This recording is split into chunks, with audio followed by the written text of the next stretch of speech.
నమస్తే, నా పేరు ఏ తేజస్, లోకల్ మహిళని. నేను ఇక్కడ సమస్యల విషయం పడితే మోకాళ్ళ వరకు నీళ్ళు వస్తాయి.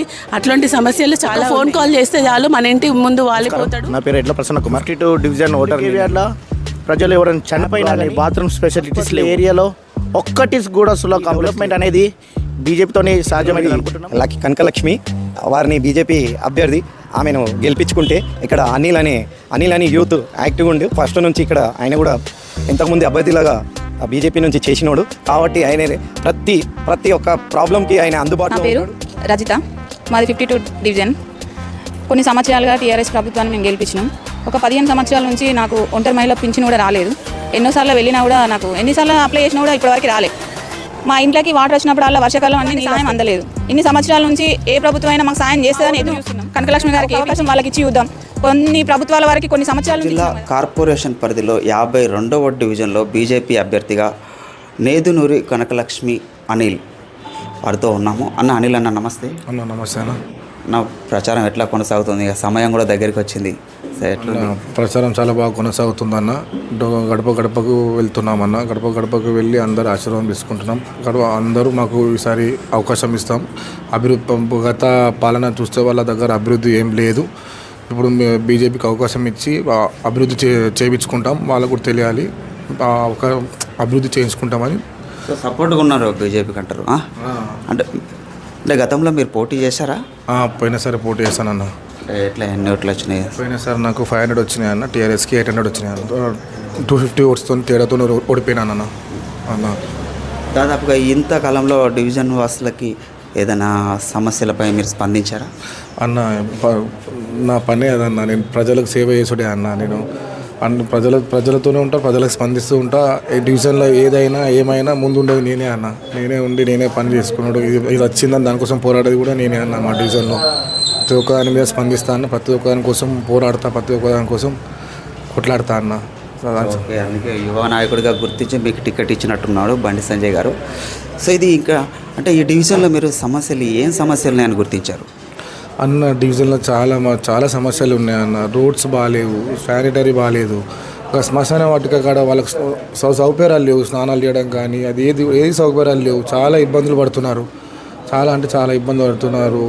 స్ట్రీట్ లైట్స్ లేవు. మన స్మార్ట్ సిటీ అంతా కరీంనగర్ అంతా స్మార్ట్ సిటీ ఉండి మా వార్డులో అభివృద్ధి లేదు. ఇంటింటికి వెళ్తుంటే మేమేమని అడుగుతున్నామా?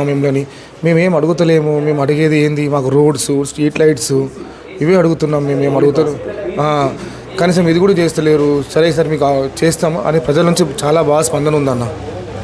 చాలా బాగుంది. ఏం చెప్తారు 52 డివిజన్ ప్రజలకి? ఏం చెప్తారు 52 డివిజన్ ప్రజలకు, అమ్మలకు, అక్కలకు, చెల్లెలకు, అన్నలకు అందరికీ ఒక్కసారి ఓటేసి నాకు అవకాశం ఇచ్చి గెలిపేయాలని కోరుకుంటున్నానన్న.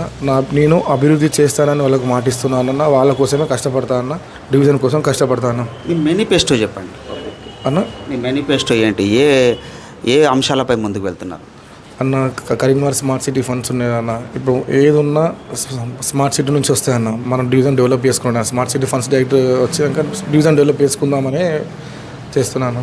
సో ప్రతిదీ హామీ ఇస్తున్నారా? ప్రతిదీ మౌలిక వసతులు అన్న ఏదైనా మున్సిపల్ ద్వారా వచ్చేది ఏదైనా ఇటు రోడ్స్ కానీ, శానిటరీ కానీ, ఏది కానీ డివిజన్లో ఏది ఉన్నా అభివృద్ధి చేస్తామని మాటిస్తున్నాను. మీకు అవకాశం ఇచ్చి ఆశీర్వదిస్తే ఇందాక మీరు చెప్పినట్టుగా శ్మశాన వాటికలో సౌకర్యాలు లేవన్నారు కదా, వాటిని ఎంత కాలంలో తీర్చగలుగుతారు? ఎంత సమయంలో తీర్చగలుగుతారు? అన్న త్వరలో తీర్చేస్తామన్న. ఎక్కువ రోజు కూడా సమయం అంటూ చెప్తే డివిజన్ వాసులకు కూడా అర్థమైపోతుంది, మిమ్మల్ని ప్రశ్నిస్తారు అన్న. ఎక్కువ సమయం సంవత్సరాలు కూడా ఏం తీసుకోమన్న. విత్ 6 months లోపలే మేము తీర్చేస్తామన్న. ఇది పరిస్థితి. నేదునూరి కనకలక్ష్మి, నేదునూరి అనిల్ 52వ డివిజన్లో బీజేపీ పార్టీ బలపరిచిన వ్యక్తిగా యువ నాయకుడు ముందుకొస్తున్నాడు. తనని ఆశీర్వదించి గెలిపిస్తే ఏదైతే ఇక్కడి డివిజన్ ప్రజలు శ్మశాన వాటిక విషయంలో ఏదైతే సమస్యలు ఎదుర్కొంటున్నారో, అక్కడ ఎలాంటి సౌకర్యాలు లేకుండా ఎన్నో ఇబ్బందులు ఎదుర్కొంటున్న అటువంటి పరిస్థితులలో ఆయనను ఆశీర్వదిస్తే ఆయన గెలిచిన ఒక 6 నెలల కాలం లోపల వాటిని నిర్మిస్తానని, సౌకర్యాలన్నీ అందుబాటులో ఉంచుతానని కూడా చెప్తున్నాడు. సో అట్లాగే మౌలిక వసతుల్లో కూడా ఎలాంటి లోటు డివిజన్లో స్థానికంగా ఉండే వ్యక్తి. సో ప్రతి విషయాన్ని కూడా స్పందించి ప్రజల పక్షంలో వాళ్ళకి ఏ సమస్య వచ్చినా సత్వరమే పూర్తి చేసే దిశగా అడుగులు వేసే యువ నాయకుడు. అలాగే అభ్యర్థి నేదునూరి కనకలక్ష్మి కూడా ఉన్నారు. అక్క నమస్తే. నమస్తే అండి. అక్క ఎట్లా ఉంది కాన్వాయిసింగ్, ఏమంటున్నారు పబ్లిక్? బాగుందండి, బాగుంది. ప్రతి ఒక్కరూ మమ్మల్ని ఆదరిస్తున్నారండి.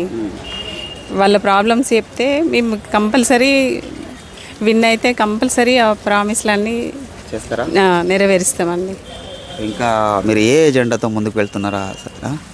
రోడ్లు, స్ట్రీట్ లైట్లు, డ్రైనేజీ వాళ్ళు అడిగినవి ముఖ్యంగా ఇవే అండి. అవి అయితే కంపల్సరీ తీరుస్తాం.